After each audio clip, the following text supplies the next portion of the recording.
armed men in military uniform came out of the bush. They fired at the boot of the car. Ahead of us, 5 of them came out of the bush. Another 2 came from the rear. My daughter screamed, "Mommy, Daddy, what's going on?" There was no time to say a word. They marched us through into the bush, firing into the sky. They hit me on my chest, hit my daughter on her head. Blood oozed. At this time, it was better to kill me. I shouted at one of the armed men. His response was hell. He went straight for my private part, tore my dress with his gun. The others ripped my dresses. I was left with my undies. My husband and my daughter started crying. 2 of them dug their teeth into my breasts. While attending a secondary school in Adamawa, I had lived with some Fulani, so I understood a few Fulani words. I started pleading, at least for my daughter. To my shock, at gunpoint, they removed the dress of my little girl. One of them carried her on his head as a baby, on his head as my baby struggled, shouting, "Daddy, Mommy, what's going on? Help me!" I could not help myself. We marched for 9 hours. I was half naked. My daughter was totally naked. Her tears was like a stream of blood on her cheeks. Our phones had been seized. We ended up in an ungoverned region in the thick of the forest. We met a well-organized group. There were some kidnapped victims. I saw 2 women, 2 ladies and 3 men. There were some people with their legs chained to trees. They were as if half dead. We were separated. I was separated from my husband. My daughter was taken away. I only heard her screaming intermittently. I did not know what they were doing to her. I only heard her screaming intermittently. I did not know what they were doing to her. These men, now about 2 dozen, had a full kitchen. They had a huge camp and a traditional medical team. How can they say they don't know where these people are? How can they say that? But the camps appeared isolated from each other. We heard noises afar, indicating it might be nuclear settlements of camps. Right in my presence, I saw them pack the remains of a woman. They took her and buried her a few meters away from us. She had tribal marks.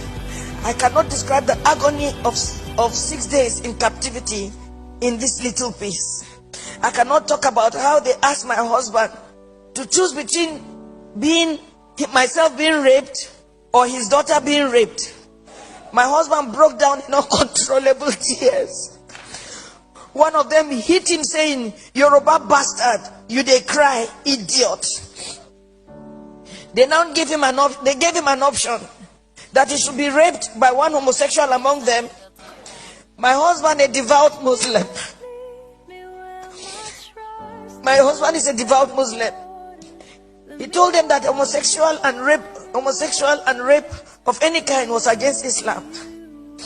They hit him with the butt of AK-47. What do you know about Islam? You can imagine, you are being asked to choose between being raped by a homosexual, your daughter just 9 years old, or your wife being raped. They gave the 4th option. If you fail to choose one, we would rape your daughter, rape you, the man, and rape me, the wife. I made myself the sacrificial lamb. My husband begged, saying they should name any price. One of them asked him to bend down. 3 beastly criminals sat on his back, jumping onto.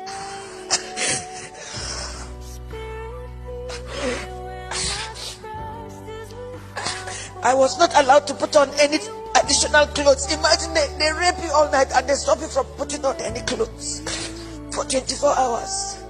The rain fell once. I became a relic at the sexual museum for the armed men who in turn addressed me and asked questions about my financial standing. New Fulani men joined the camp. They organized military training for the new Fulani men that came, teaching them how to shoot and walk through circles of glowing fire.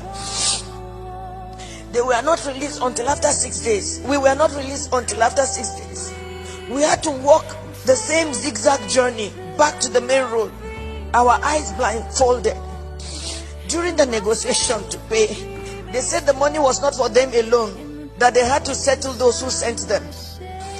For me, I see a thriving organized crime supported by powerful political interests. Now, I do not think we were released to freedom after paying a whopping 8 million naira. I do not think we can ever be free. We can never be free from the anguish, the psychological trauma, the nightmares we suffered, the occasional fits of my daughter, her waking up at night behaving strangely, her asking the same question over and over, Mommy, why? And I do not have an answer. In my life, I have never passed through a torture chamber like this. I do not think any society should let this happen. I do not know the fate of those we met and about 7 other people brought during the 6 days we were in captivity.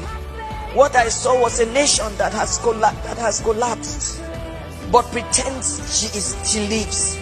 A people on life support. Crime is not restricted to Fulani people alone. We have those who were in captivity. What I saw was a nation that has collapsed, but pretends she lives. A people on life support. Crime is not restricted to Fulani people alone. We have Yoruba criminals, but I don't think Yoruba criminals are this beastly. These elements are savages. I can't imagine Yoruba thieves going to Sokoto or Maiduguri to kidnap Fulani people and keep them in their own bushes. It gives me mental torture that this is happening, and some people are even trying to justify or look for excuses. Well, as a devout Muslim,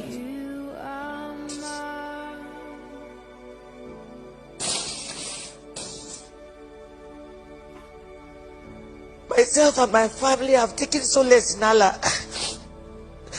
Not the Nigerian police, not the army, not the government.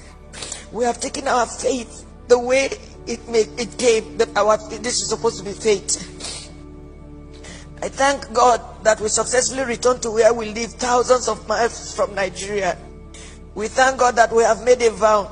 Never shall me, any of my children or husband in our lifetime visit Nigeria again. Our remains, anytime we die, will also not be buried in Nigeria.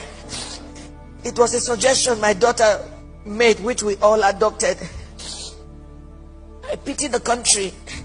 I pity her people who continuously walk like the living dead. I pity those who parade themselves as leaders because they know nothing about what is going on and the abyss the country is sunk already. I pity Yoruba people. Oh, I pity you. I pity my people. For me, the issue is not about President Buhari. Democracy can produce anything, even the worst in the society. What I worry about is the conspiracy of silence by the people themselves and the illusion that one day things will get better through another election. Since I was born in Nigeria, each year had led from bad to worse and on and on. I do not have a solution to what is going on, but I think very soon hell will let loose upon the earth as long as there is no law and order and anarchy and the rule of brutes in the order of the day. Once again, there can never be anything more comforting than my husband, who saw what I went through but was able to encourage me and even encourage me to write this little piece after months of agony and sociological imbalance. Good night, Nigerians.